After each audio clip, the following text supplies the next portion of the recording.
대신 예수 이름 앞에 모든 권세들 굴복하네.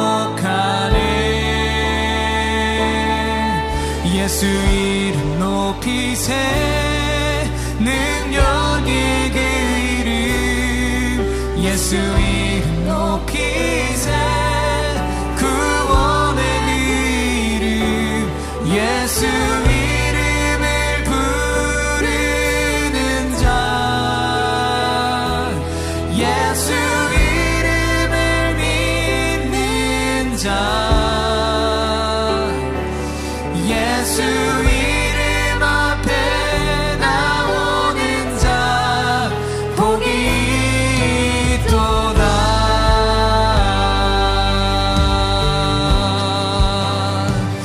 아멘. 우리 다시 1절로 고백하겠습니다. 수많은 무리들이 줄지어 그분을 보기 위해 따르네. 평범한 목수이신 그분 앞에 모든 무릎이 꿇어 경배하네. 모든 문제들 하나하나 죽음까지도 힘을 잃고 끝까지도 힘을 잃고 생명의 근원 대신 예수 이름 앞에 모든 권세들 굴복하네.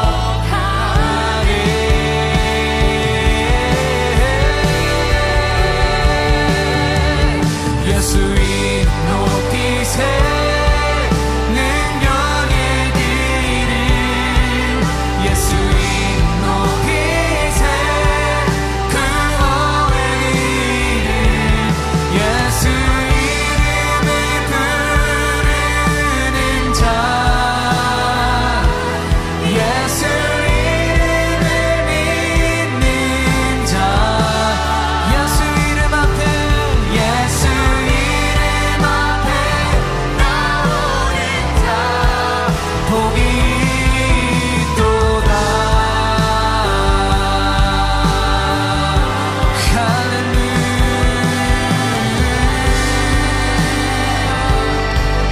2절로 고백하겠습니다. 나의 계획이 실패하고 나의 소망이 끊어질 때 삶의 주관자 대신 그분 앞에 나의 무릎을 꿇어 경배하네. 나의 삶을 그분께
예수 이름 높이세 구원의 그 이름 예수 이름을 부르는 자 예수 이름을 믿는 자 예수 이름 앞에 나오는 자 복이 있도다. 우리 끝으로 한 번 더 고백하겠습니다. 예수 이름 높이세 예수 이름 높이세 능력의 그 이름 예수 이름 높이세 구원의 그 이름 예수 이름을 부르는 자 예수 이름을 믿는 자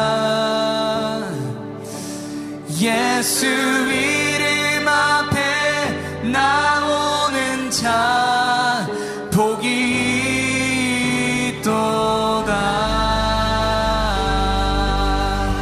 우리 합당하신 영광을 우리 합당하신 주님께 박수로 표현하며 나아갑시다. 출애굽기 20장 3절 말씀 너는 나 외에는 다른 신들을 네게 두지 말라. 다른 신들을 내게 두지 마라. 이 십계명에 대한 이야기입니다. 출애굽기 20장에 있는 게 십계명에 대한 이야기인데 여기 3절에 보면 나 외에 다른 신들을 두지 마라. 이제 내 앞에 다른 신들을 두지 마라. 이제 그런 말이고 내 앞에 다른 신들을 두지 마라는 말은 다른 말로 말하면 어떤 의미가 되겠어요? 하나님은 유일하신 하나님이니까 하나님만 섬겨야 된다. 그런 말이겠죠. 그죠? 하나님만 섬겨야 된다. 여기서 보면 십계명의 특징이 8개가 뭐뭐 하지 마라 이렇게 돼 있고 2개가 뭐뭐 하라 이렇게 돼 있어요. 그러니까 출애굽기 20장의 1절 2절에 보면 하나님이 모든 말씀으로 말씀하여 이르시되 나는 너를 애굽 땅 종되었던 집에서 인도하여 낸 내 하나님 여호와라 이랬거든요. 그러니까 종에서 우리를 자유케 하려고 우리를 불러냈다는 거예요. 그러니까 여기 이제 이스라엘 백성들을 마찬가지죠. 그러니까 우리들도 마찬가지예요. 종되었던 우리 애굽에서 우리를 불러냈다. 그래서 뭘 해주겠다는 거예요? 종인데 우리를 불러낸 거니까 자유하게 해주겠다는 거 아닙니까? 그죠? 우리가 세상에 매여 사는 사람들을 자유하게 해주려고 불렀다는 얘기예요. 그러려고 십계명 준 겁니다. 그러니까 십계명이라는 게 우리를 억압해서 오히려 어떤 십계라고 하는 율법으로 우리를 억압해서 살게 하려고 한 게 아니라 그 십계명을 통해서 너를 자유하게 하는 모습을 보여주려고 한다는 얘기예요. 그러면 여기서 십계명에서 뭐가 하지 말라, 뭐가 하라 이렇게 돼 있다고요? 2개는 하라고 돼 있고 8개는 하지 말라고 돼 있어요. 여기 이제 십계명을 이렇게 보면 그래서 2개 하라는 것은 뭐뭐를 하라고 나와 있어요. 출애굽기 20장에 여기 지금 1절부터 17절까지 말씀이 십계명에 대한 이야기거든요. 그리고 십계명에 대한 이야기에서 2개가 하라는 말이고 나머지는 하지 말라는 얘기예요. 그러니까 2개 하라는 건 뭐뭐를 하라는 거 나왔어요. 뭘 하라 이렇게 안식일을 지켜라 그게 하나 나왔어요. 안식일 지켜라. 그게 4번째 계명이에요. 그리고 또 하나 뭐 하라 이런 게 있어요. 부모를 공경하라 이렇게 돼 있어요. 그러니까 안식일을 지켜라, 부모를 공경하라. 이 2개는 하라고 돼 있고 나머지는 하지 말라 이렇게 돼 있어요. 이 성경에 지금 십계명을 보면은 그러니까 자 2가지 하라는 거가 그러니까 좀 중점적으로 생각해 보면 2가지 하라는 게 좀 더 중요한 거라는 얘기죠. 그죠? 그러니까 다른 것들도 중요하지만 이 2가지가 하라 그랬으니까 하나님 입장에서는 이 2가지를 위하여 하나님이 이스라엘 백성들을 광야로 이끌어냈다. 애굽에서 종되었던 우리들을 풀어서 자유하게 풀어서 데리고 나온 이유는 2가지를 해야 하기 때문이다. 이렇게 볼 수가 있죠. 그러면 2가지를 한다는 게 뭐라고요? 안식일을 지켜 거룩하게 돼야 된다는 말이고, 또 하나는 부모를 공경해야 된다. 이제 그런 두 가지를 해야 된다라고 되어 있는 거예요. 나머지는 다 하지 말라는 데거든. 그러면 나머지 하지 말라 그러면, 자 생각해 보세요. 우리한테 야 너 이거 하지 마. 너 이거 하지 마. 그러면은 좀 부정적인 얘기예요, 긍정적인 얘기예요? 부정적인 얘기죠. 야 이거 하지 마. 안 돼. 하지 마. 이렇게 하는 거는 좀 어린아이들한테 너희들 어린애니까 어른이 하는 말이 이거 해라 하면은 좀 우리를 좀 인정해 주는 거잖아요. 그죠? 이거 해라 그러면 좀 인정해 주는 건데, 하지 말라 그러면 어떻게 하는 거예요? 인정해 주는 게 아니라 어린애처럼 보는 거잖아요. 그죠? 뭐뭐 하지 마 그러면 어린애들한테 그러잖아요. 그러니까 만약에 좀 컸다 그러면 어떻게 해요? 뭐뭐 좀 해 이러잖아요. 뭐뭐 하지 마 보다는 뭐뭐 해라 이렇게 말하잖아. 그죠? 큰 사람한테는 뭐뭐 해라 그러고 어린애들한테는 뭐뭐 하지 말라 그러잖아요. 근데 10계명을 보면 8개가 하지 말라고 돼 있어요. 그리고 2가지는 해라고 돼 있습니다. 그러니까 2가지를 하라는 거하고 나머지 하지 말라는 8가지하고 구분이 되잖아요. 그러니까 우리를 어떻게 보면 하나님은 긍정적인 면에서 2가지를 하도록 애굽이라는 종되었던 우리의 삶에서 우리를 건져서 자유하게 했다. 2가지의 삶을 살게 하려고 어떤 거예요? 안식일을 지켜 거룩하게 돼야 된다. 또 하나는 부모를 공경해야 된다. 이런 의미죠. 이거 하라 그 말이에요. 나머지들은 하지 마야 돼. 너희들이 애굽에서 삶을 살았던 그 삶이 형편없어. 너희들 완전 순 애기야. 너희들 믿음이라고 하는 건 뭐 전혀 없는 상태에서 종교적인 생활을 하던 사람들이야. 그러니까 너가 그렇게 생활하는 것을 하지 마라. 그러니까 너 그렇게 하는 것은 진짜 믿음이 아니야. 그렇게 하지 마라고 하는 것이 8개가 나오는 게 10계명이라는 거예요. 출애굽기 20장에 지금 나오는 그런 이야기들이에요. 그래서 제가 여러분에게 이것을 하지 말라 그러면 계명이 되는 거고요. 여러분, 하나님이 하지 말라 그럴 때는 어린아이 취급해가지고 하지 말라는 건 계명이 되는 거고, 만약에 이걸 갖다가 바꾸어서 이렇게 해 그러면 좀 어른 취급해 주는 거죠. 우리를 좀 인정해 주는 거잖아요. 그죠? 그러면 인정해주고 어른 취급되면은 뭐가 되는 거냐면 이런 거예요. 여러분 성경을 잘 보면 어떤 현상이냐면, 자 애기나 아들이면은 어떻게 부모가 다 해주죠. 애기나 아들이면 부모가 다 해준단 말이에요. 그러면 좀 크면은 어떻게 돼요? 장가도 가야 되고 시집도 가야 되잖아요. 그죠? 항상 어린애 같이 할 수는 없잖아. 그러니까 크면은 장가도 가야 되고 시집도 가는 거예요. 크면은 그렇다고요. 그래서 신랑은 신부를 위해서, 신부는 신랑을 위해서 내가 컸습니다 라고 하는 것을, 내가 컸습니다 라는 걸 인정하는 거, 내가 컸습니다 하는 걸 스스로 나타내 주는 게 장가를 가는 거고 시집을 가는 거란 말이에요. 그러면 장성한 예수님을 만나려면, 신랑 대신 예수님 만나려면 우리는 신부가 돼야 되겠죠. 그러면 신부가 어린애가 되면 어떻게 해요? 그러면 안 되지. 그러면 신랑이 좀 안 돼, 혼자 이상하잖아. 신부가 좀 이렇게 나이도 먹고 이렇게 어른스럽고 또 신랑도 생각할 줄 알아야 되고 그래야지 결혼하는 거지. 신랑을 하나도 생각하지 않는 그 어린애같이 막 개구장이고 이런 애가 신부로 이렇게 들어오면은 얼마나 복잡하겠습니까, 신랑이. 그러니까 신랑 대신 예수님이 신부가, 우리가 신부인데 신부가 이렇게 결혼해서 오려면 어느 정도 성숙해야 되잖아. 그래서 성숙한 사람들에게는 성경에서 어때요? 계명으로 이거 해야 돼, 하지 마 이렇게 하겠어요? 아니면 우리 서로 약속하자. 그래서 네가 약속을 지킬 수 있겠느냐? 약속을 지킬 수 있으면 그러면 우리는 혼인 약속을 해가지고 같이 이렇게 생활을 하자, 이런 말이 되겠죠. 그런데 만약에 그런 약속을 지킬 만한 능력이 안 돼, 맨 어린아이야, 그러면은 이거는 우리가 어른들이 돌봐줘야 될 어린아이지 결혼을 해야 될 사람은 아니라는 거죠. 그렇죠? 그러니까 성경에는 분명히 우리가 예수님이 신랑이고 우리는 신부라고 그랬잖아요. 그러면 신부들은 반드시 성장을 했어야 되고 신랑하고 같은 위치에서 서로가 돕는 자가 돼야 된다는 거죠. 그러니까 신랑은 우리를 사랑하게 되고 우리도 예수님을 더 사랑할 수 있는 그런 사람이 되죠. 그러니까 우리는 예수님의 사랑만 받는 게 아니라 우리도 예수님을 사랑해야 되는 거예요. 그래서 그런 약속을 지키는 걸 결혼이라 그러는 거거든. 그럼 우리가 어린아이일 때는요, 어린아이일 때는 이거 하지 마, 이거 하지 마, 저거 하지 마, 이렇게 우리한테 어른이 얘기한단 말이에요. 그 어른이 하나님이거든요. 하나님 아버지가 우리한테 이거 하지 마, 저거 하지 마, 이거 해, 저렇게 해, 이렇게 말할 수 있단 말이죠. 그거는 뭐라고 얘기하면 계명이라 그러는 거예요. 그죠? 왜냐면 어린애를 살려주는 거죠. 계명은 그 어린애를 울타리를 쳐줘서 살려주려고 그렇게 말하는 거거든요. 그러니까 계명이라 그래요. 그걸 율법적이다, 계명적이다, 이렇게 말하는 거죠. 왜냐면 어린아이니까 이거를 부모의 울타리를 쳐주는 거예요. 그래서 만약에 밖으로 막 어린아이가 뛰어나가면 어떻게 해요? 교통사고 날 수도 있죠. 그러니까 나가지 마, 그 사람들 어른들하고 같이 손잡고 길을 건너야 돼, 이렇게 하잖아요. 혼자 길을 막 건너면 안 돼, 이렇게 얘기해 주는 것은 어린아이이기 때문에 그래요. 근데 여러분이 뭐 중학교 올라가고 고등학교 올라가고 대학교 올라가고 또 장가도 가고 시집도 가고 아기도 낳고 다 했는데 여러분 보고 길 손잡고 건너야 돼, 혼자 건너면 큰일 나, 이렇게 얘기하는 사람이 있어요, 없어요?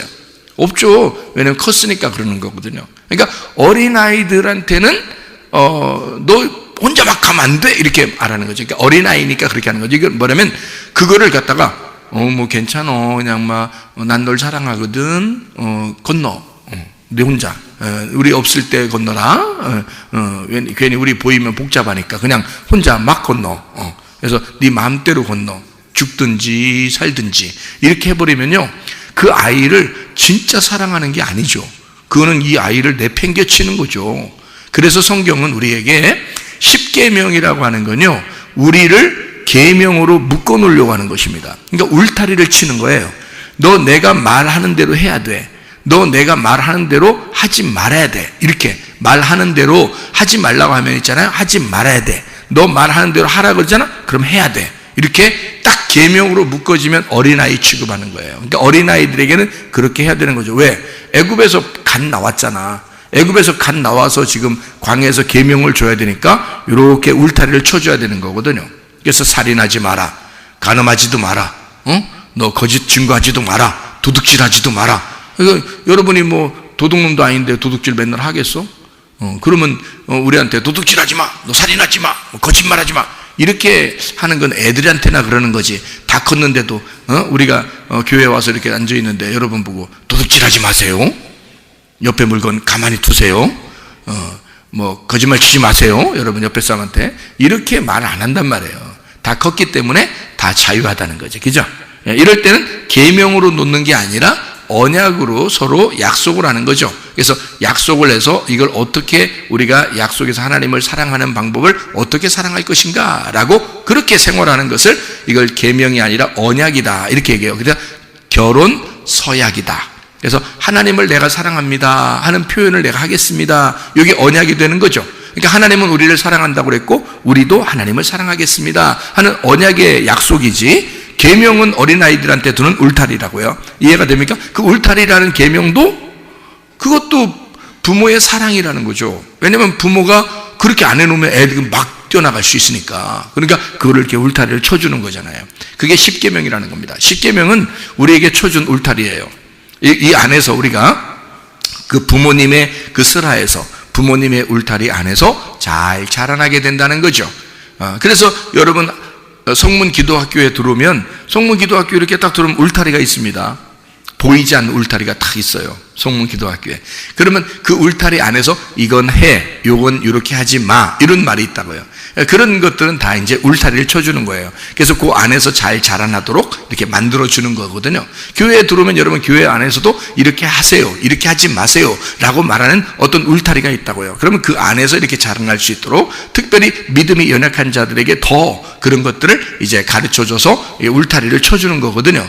그 다음에 이제 이 사람이 컸어요. 그러면 스스로 알아서 신랑 되신 예수님 사랑하게 돼 있고, 하나님 알아서 하나님을 사랑하게 돼 있고, 알아서 기도하고 알아서 예배드리고 그런단 말이죠. 누구 뭐 억지로 너 이렇게 하나님께 봉사해 그러지 않는데도 자기가 스스로 알아서 하나님 앞에 헌신하고 헌금도 하고 기도도 하고 예배도 하고 봉사하고, 뭐 김치 담그는데도 그냥 서로 자기들끼리 즐겁게, 목사한테 얘기도 안 하고 자기들끼리 즐겁게 김치도 만들고, 그죠? 그러니까 목사가 김치 좀 만들어주세요 이렇게 안 했는데도 자기들끼리 김치 좀 만들어야 되겠다고 자기들끼리 얘기해서 그냥 김치도 만들고, 근데 김치를 만드는데 이렇게 즐겁게 그냥 다 같이 힘을 합쳐서 즐겁게, 그리고 이제 김치 다 만들고 나면 왜 꼭 먹는 게 있잖아요. 고기 이렇게 삶아서 김치랑 같이 이렇게 해서 다 이렇게 건강은 생각하지 않지만 어쨌든 그렇게 막 이렇게 먹고 맛있게 즐겁게 지내는 모습들을 이렇게 보게 됩니다. 그러니까 이건 어떻게 해요? 자발적으로 자유가 있는데 해도 되고 안 해도 되는데 자기들이 기쁨으로 이렇게 섬길 수 있게 되었다. 이것은 어린아이가 아니라 어느 정도 자라났다 이렇게 볼 수 있는 거죠. 조금 더 자라나게 되었다. 믿음이 성장했구나 이렇게 볼 수 있는 거죠. 우리 교회 같은 경우는 이렇게 교회적으로 이렇게 뭐 주일학교라든지 무슨 행사가 있다, 학생의 무슨 행사가 있다, 또는 뭐 목장에 무슨 행사가 있다, 뭐 이렇게 여전도에 무슨 행사가 있다 그러잖아요. 하나도 지원이 없습니다. 자발적으로 다 하거든요. 여기가 이렇게 하는데도 많지가 않아요. 이렇게 하는데도 많지가 않아요. 그러니까 이것은 뭐냐면 스스로 이거를 배워야 된다는 거예요. 이것은 교회적으로 다 이것을 지원하기 시작하면요, 교회가 할 일을 못합니다. 교회가 할 일을 못하니까 이 모든 것들이 다 한쪽으로 막 치우치게 돼. 어떤 사람에게 더 많이 가고 어떤 사람에게 더 적게 가고 이렇게 해서 막 치우치게 되잖아요. 그러면 교회가 교회 전체적으로 해야 될 일들이 있는데 그것을 못하는 거예요. 그러면 이제 문제가 되거든요. 그래서 차라리 기쁨으로 할 수 있으면 하고, 자기들끼리 아니 안 하면 하지 마라 이거야. 그냥 예배만 드려도 되니까, 우리는 예배 드리고 기도하고 말씀 듣고 하면 그게 예배니까 우리는 그것만 해도 되거든. 그러니까 그렇게 하자라고 서로 이제 암묵적으로, 그러니까 묵시적으로 약속이 서로 돼 있는 거죠. 우리도 모르게. 그러니까 이렇게 해서 자기들의 믿음이 성장하는 모습들을 자기가 성장한 만큼 스스로 주님의 일을 하기 시작한다는 거죠.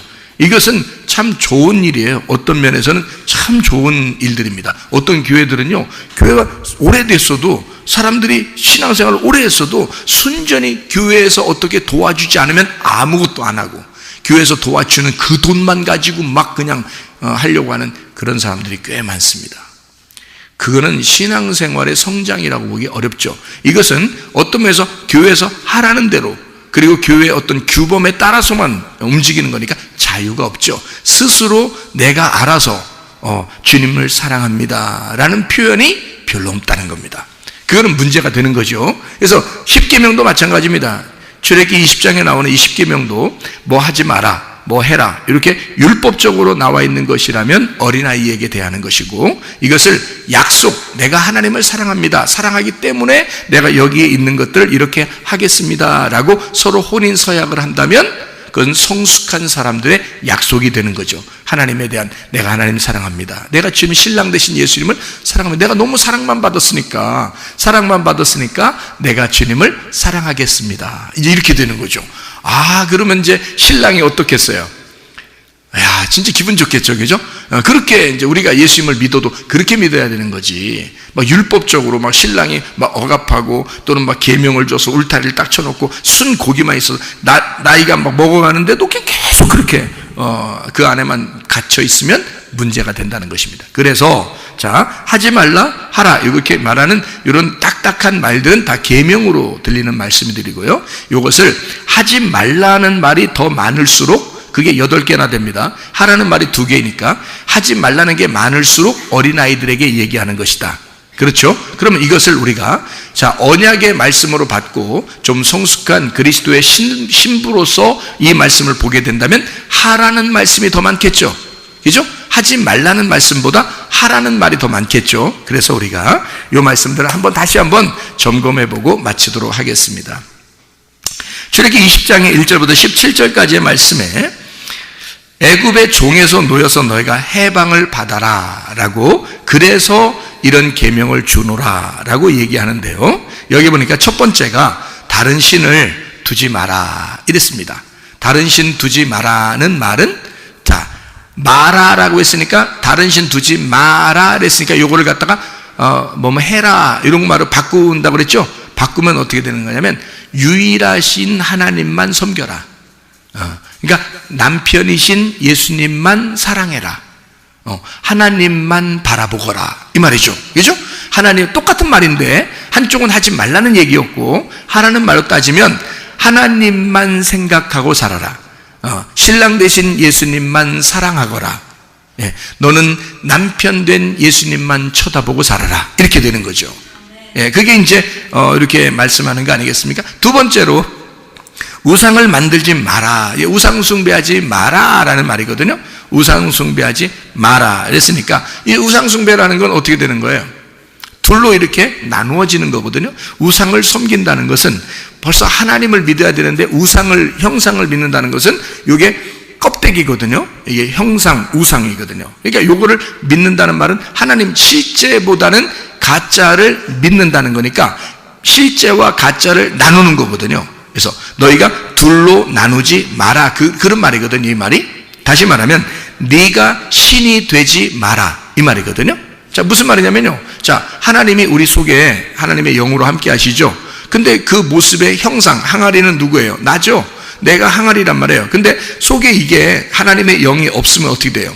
이거는 형상이 돼버리는 거예요. 그냥 자기가 어떤 형상이 돼버려요. 그거를 성경에서 뭐라면 우상이라 그래요. 그러니까 하나님의 영이 있지 않은 사람처럼 되는, 그러니까 겉의 모습이 자기가 스스로 하나님의 형상으로 자기가 하나님처럼 살려고 하는 거 있잖아요. 그게 선악과 먹고서 자기가 하나님 되려고 한 거잖아요. 그죠? 하와가 하나님처럼 되려고 했던 게 그게 왜 그러냐면 그런 모습 때문에 그런 거거든요. 하나님의 형상을 회복하려고 하는 건데 그 형상이 속에 있는 하나님의 형상을 회복해야 되는데 겉에 있는 하나님의 형상을 회복해서 자기가 하나님처럼 사는데 겉의 모습만 그렇게 한다는 거죠. 속에 있는 내용이 아니고, 그러면 그걸 뭐라 그러냐면 우상이라 그렇게 말하는 거란 말이에요. 겉에 표현되는, 그러니까 겉에 모습으로 보이는 형상이라는 겁니다. 그게 우상. 그런 우상을 만들지 마라. 자, 쉽게 얘기하면 뭐라고요? 네가 신이 되지 마라. 그 말이에요. 네가 신이 되지 마라. 자, 형상이 살게 하지 마라. 네 겉의 모습이 살게 하지 마라. 네가 우상이니까 그 우상, 형상, 네가 살게 하지 마라. 네가 살지 마라. 그 말이에요. 속에 있는 속사람이 진짜니까 그 속에 있는 예수님으로 살아라. 그 말이거든요. 자, 우상 숭배하지 말라는 걸, 말하는 걸 뭐뭐 해라라는 걸로 바꾸면 어떻게 된다고요? 네가 껍데기로 살지 마라는 말이니까 뭘로 살으란 얘기예요? 알맹이로 살아라. 그 말이잖아요. 그러니까 우상 숭배하지 마라. 그 말은 반대로 말하면 알맹이로 살아라. 그 말이잖아요. 속사람으로 살아라. 실제가 더 중요하다. 그 말을 하고 싶은 거잖아요. 그죠? 그러니까 우상으로 숭배하지 마라 라고 하는 것은 어린애한테 하는 얘기고, 우리 같이 이제 성숙하게 믿음이 성숙한 사람들에게 하고 싶은 하나님의 말씀 뭐라고요? 야, 알맹이로 살아. 실제로 살아. 속사람으로 살아. 너 껍데기로 살면 안 돼. 이런 거잖아요. 그렇죠? 이렇게 바꾸어서 우리를 믿음의 성숙한 사람이라고 보고 그렇게 한번 제가 바꾸어서 설명을 해보고 있다 이 말입니다. 이름을 망령되이 부르지 마라 이렇게 말하는 것은 이것도 망령되이 부르는 게 있으니까 그렇게 하지 말라는 거 아닙니까? 그죠? 그러니까 이건 어린아이들에게 하지 마라 그런 말이잖아요. 그러면 반대로 얘기해서 이 말은 뭐예요? 어떤 말이에요?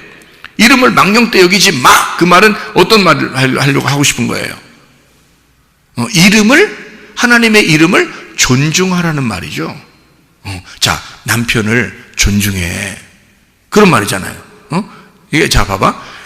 자, 여자가 있어. 여자가 있는데 여자 보고, 야, 남편 무시하지 마라. 그럼 이 사람이 어떻게 했다는 거, 평상시에? 평상시에 무시했다는 얘기거든. 그죠? 그러니까 무시했으니까, 야, 무시하지 마. 이 말이잖아. 그죠? 너 이름을 망령되 여기지 마. 이런 거잖아. 근데 이거는 원래 어떤 뜻이야? 그러니까 원래 둘이 이제 성숙했어. 성숙해가지고 이 사람에게 좋은 말로 내가 해야 된다면 뭐라고 얘기하겠어? 이름을 존중해. 남편은 존중받아야 될 사람이거든. 그러니까 남편을 네가 존중할 만한 능력이 생겼으니 너는 그만큼 성숙했으니까 너는 남편을 존중해. 그런 말로 바꿀 수 있죠. 그죠? 자, 이름을 망령되 여기지 마. 그 말은 네가 망령되 여겼단 얘기야. 한마디로 말하면 이름을 무시했단 얘기야. 네가 그 정도로 살았다. 너는 믿음이 별로 없고 어린아이였다. 그 말이지. 근데 우리가 하나님 앞에 언약을 맺고 이 계명을 계명이 아니라 언약, 혼인의 서약으로 생각한다면 너는 남편을 사랑하고 존중해라 그 말이잖아요. 그죠? 이름을 망령되기지 마. 다시 말하면 그 이름을 존중하라 그 말이거든요. 그럼 그 이름이 뭐예요?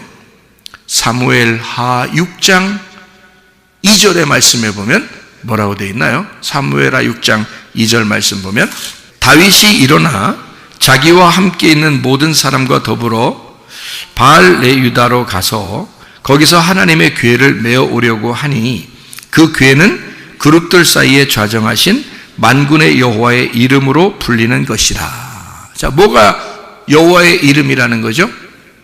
법궤가 여호와의 이름이라. 그러니까 여호와의 이름을 망령되이 여기지 마라는 말은 너 법궤 무시하지 마 그 말이거든요. 그러면 그 말은 이름을 존중해야 돼. 그럼 다른 말로 뭐래요? 법궤를 존중해야 돼 그 말이잖아요. 법궤를 존중해. 다시 말하면 법궤라는 그 말씀을 네가 존중해야 되는 거야 라는 말이죠. 그죠? 그러니까 나사렛 예수가 그 법궤로서 이 땅에 오셨죠. 그러니까 우리는 누구의 이름으로 구원받아요? 나사렛 예수의 이름으로 구원받아요. 그럼 그 이름이 뭔데요? 법궤, 만군의 여호와의 이름이라는 법궤. 그 말씀이신 나사렛 예수의 이름, 그것을 존중해라 그 말이거든요. 나사렛 예수의 이름을 존중해라. 그거 무시하지 마. 존중해야 돼 이 말이죠. 반대로 말하면. 그죠? 그러니까 요게 이제 이 말씀을 하지 말라는 말과 하라는 말로 우리가 잘 생각해 보면 이게 계명이냐 아니면 우리에게 언약이 되는 것이냐라고 하는 것을 할 때 어린애한테 얘기하는 거냐 좀 성숙한 신부에게 얘기하는 것이냐. 나는 여러분에게 믿음이 성숙한 사람으로서 신부는 어떤 이야기를 들어야 하나? 바로 어떻게 해, 이렇게 해. 이것으로 우리가 들어야 된다. 이것은 약속이니까. 근데 뭐뭐 하지 마. 이것은 일방적으로 어른이 어린아이에게 얘기하는 거란 말이에요. 그죠? 그럴 때는 계명이 되는 거죠. 울타리가 되는 거고 율법이 되는 것입니다. 그래서 어린아이들은 율법 안에서 자라나야 되는 거예요. 그죠? 그게 로고스예요. 그 로고스가 어느 정도 커가지고 이 로고스 말씀이 가슴에 들어오면 레마가 돼요. 그래서 그걸 경험하게 됩니다. 그러면 신부가 신랑을 경험하듯이 그 말씀을 깨닫게 되는 거거든요. 그러면 이제 진짜 구원이 뭔지 알게 되고 자기의 인생 왜 태어났으며 내가 왜 살고 있고 어디로 가는지를 정확하게 알게 되는 것이다 그 말입니다. 레마라는 말씀이 그런 거죠. 자, 여기 보니까 또 안식일을 지켜라 이렇게 말했거든요. 안식일을 지켜라. 이건 하라는 말이에요. 이거는 그냥 지키면 되는 거예요. 안식일을 지켜라. 그러면 안식일을 지켜라는 말은 어떤 의미죠? 안식일이라는 말은 뭐예요? 안식일이 왜 생겼어요? 창세기 1장 2장에 보면 하나님이 창조를 다 마치고 안식일이 되었다. 이 안식일이라는 뭐예요? 7째 날이고요. 그러니까 안식이라는 게 뭐예요? 그러니까 쉰다는 말이죠. 그죠? 그러니까 안식일을 지켜라. 그래서 거룩하게 해라. 그 말은 어떤 말이에요? 그러니까 쉬어라 그 말이죠. 쉬어라. 그러면 육체적으로 쉬라는 말이에요. 영혼의 쉼이 있어야 된다는 얘기예요. 영혼의 쉼이 있어야 된다 그 말이에요. 영혼의 쉬는 것은 어떻게 할 때 쉬는 거죠? 말씀을 들을 때 쉬는 겁니다. 그러니까 안식일의 진정한 쉼은 말씀을 들을 때 쉬는 거예요. 그래서 안식일을 지켜라라는 말은 하나님이 안식이라는 얘기예요. 하나님이 안식이라. 그래서 그 안식을 인정해라. 다시 말하면 쉼을 주시는 하나님을 네가 인정해야 된다. 그 쉼이라고 하는 것은 숨과 같아요. 쉼이라는 것은요, 숨을 쉬어야 쉬는 거잖아요. 그래서 숨 쉬는 것과 같아요. 그래서 숨이라는 호흡과 같습니다. 그 말은 하나님이 안식이다, 하나님이 숨이다, 하나님이 생명이다, 하나님이 호흡이라는 말입니다. 그러면 너가 하나님으로 숨을 쉬는 것이 안식일을 지켜서 거룩하게 되는 것이다 그 말이죠. 그럼 그게 결국 뭐예요? 말씀이죠. 하나님이 말씀이니까 그 말씀으로 내가 숨을 쉬는 날이 안식일이라는 거예요. 그러니까 안식일을 기억하여 거룩하게 지키라는 말은 하나님의 숨을, 하나님의 쉼을 쉬어라는 얘기고요. 하나님이 숨을 쉬어주는 분이니까 하나님의 숨을 쉬어라. 하나님은 우리에게 안식, 쉼을, 호흡을, 생명을 주시는 분이다. 그 말이잖아요. 안식일을. 쉬지 말고 기도하라. 그런 말 있죠? 기도는 뭐예요? 호흡과 같은 거예요. 하나님하고 교통하는 거거든요. 그러니까 쉬지 말고 기도해야 돼. 그러면 우리가 눈 감고 돌아다녀야 되는 거, 이렇게 눈 감고 계속 기도하면서 돌아다니고, 중얼중얼 하면서 이렇게 돌아다니고, 우리 어떤 사람이 이렇게 제가 그 길거리 지나다니다 보면 혼자 중얼중얼 하면서 이게 다니는 사람도 있거든요. 귀에 뭐 꽂지도 않았는데요. 귀에 뭐 꽂고서 전화하는 것도 아닌데, 이상하게 혼자 뭐, 그냥 지나가면서 혼자 뭐라고 하면서 가는 사람 꽤 있더라고요. 꽤 있어. 진짜. 제가 그런 사람에게 보면은 어때요? 가까이 가고 싶어요? 좀 떨어져 가고 싶어요? 좀 떨어져 가고 싶죠. 그죠? 혼자 괜히 뭐라고 하면서 혼자 다녀요. 그래서 진짜 저 사람 전화하는 건지, 뭐, 이래서, 이렇게 핸드폰도 이렇게 멀리 떨어뜨려 놓고 왜 이렇게 귀에만 꽂아 놓고 이렇게 다니는 그런 사람들도 있잖아요. 그래서 혹시 그런 건가 해서 귀도 이렇게 보고 그랬어요. 귀 양쪽도 이렇게 보고 그랬는데요. 없어요. 띄운 것도 없고요. 핸드폰 들은 것도 없고요. 예, 혼자 그냥 말하면서 다녀요. 그러면 이제 옆에 가기가 꺼려지는 거죠. 예, 그럼 괜히 같이 지나다니면 곤란할 일이 당할지 모르니까 그런 사람들은 혼자 막 얘기한단 말이에요. 그건 기도예요. 혼자 중얼중얼하는 뭐 접신하는 거예요 지금. 예? 이건 기도가 아니라고요. 기도는 하나님하고 영적으로 교통하는 거란 말이에요. 그러니까 이건 쉬지 말고 기도하라는 말은 영적으로 하나님하고 같이 있어라는 얘기니까 그게 쉼이라는 겁니다. 그게 안식이에요. 기도하는 시간이 여러분 쉬는 시간입니다. 여러분 공부하다가도 쉬는 시간이에요. 종땡 치면은 좋아하잖아요. 공부하다가 쉬는 시간입니다. 종땡 치면 기분 나빠. 왜 쉬는 시간 주는 거야? 나는 무조건 공부만 하고 싶은데. 그러면서 그냥 그렇게 책상에만 앉아서 공부만 하고 또 몇 시간이고 공부하다가 쉬는 시간 땡 했는데도 자기는 쉬지도 않고 약간 공부만 하고 그런 사람이 있어요? 그것도 이상한 사람이죠, 그죠? 예, 땡, 저 쉬는 시간이에요. 그러면 다 좋아하죠. 쉬는 시간이다 그러면 다 좋아합니다. 어쨌든 뭐 그 시간에 뭐 책을 보든 뭐 쉬고 화장실 갔다 오든 쉼을 갖다 하여튼 어쨌든 쉬는 건 좋다는 얘기거든요. 쉼이 있어야 되는 거예요. 그러니까 쉼은 좋은 거거든요. 자, 그러면 쉬지 말고 기도해. 그러면 기도라는 건 그게 쉬지 말고 해야 될 만한 쉼이라는 거거든요. 그러면 기도하는 건 기뻐야 돼, 슬퍼야 돼? 야, 기도해. 그 말은 야, 쉬는 시간이야. 그 말이잖아요. 예? 기도해. 그 말은 야, 쉬는 시간이야. 그 말이야. 근데 슬퍼. 나 기도하기 싫어. 쉬기 싫어. 이런 말 되잖아요. 그러니까 쉬지 말고 기도하면 끊임없이 계속해서 쉬어라 그 말이에요. 기도하라. 하나님과 교통하면서 살아라. 그런 말이거든요. 그러니까 쉬지 말고 기도하라. 쉬지 말고 그 말은 다른 말로 말하면 쉬지 말고 안식해라 그 말이죠. 쉬지 말고 숨 쉬어라. 쉬지 말고 생명으로 살아라 그 말이잖아요. 그러니까 안식일을 지켜 거룩하게 지켜라라고 하는 것은요, 이것은 쉬어라는 얘기고 기도하라는 얘기고요. 늘 하나님 안에서 너가 기쁨으로 살았으면 좋겠다 그 말입니다. 그렇죠? 자, 그 다음에 부모를 공경하라. 이것도 하라입니다. 하라, 부모를 공경하라. 이 말은 뭐예요? 부모가 뭐라고요? 성전에 있는 말씀이다 이랬죠. 성전에 있는 말씀이 부모거든요. 그게 하나님 말씀이 부모이기 때문입니다. 그러면 부모를 공경하라는 말은 뭐예요?